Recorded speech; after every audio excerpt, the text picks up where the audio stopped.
So Adrienne, tell me, what is involved in a dental cleaning appointment? There's actually a number of things involved when you come in for your cleaning. First of all, we always update your medical history. We like to make sure that you're in good health. Along with that, we check your blood pressure.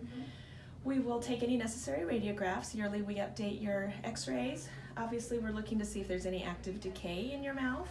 But we also are checking the support and the foundation of your teeth to make sure you've got good bone support for your teeth.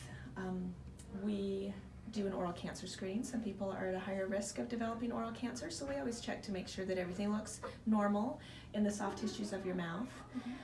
From there, we'll go on and do a periodontal evaluation where we take some measurements of your gums just to evaluate where the attachment is and just to make sure that we've got good support and good gum health around your teeth.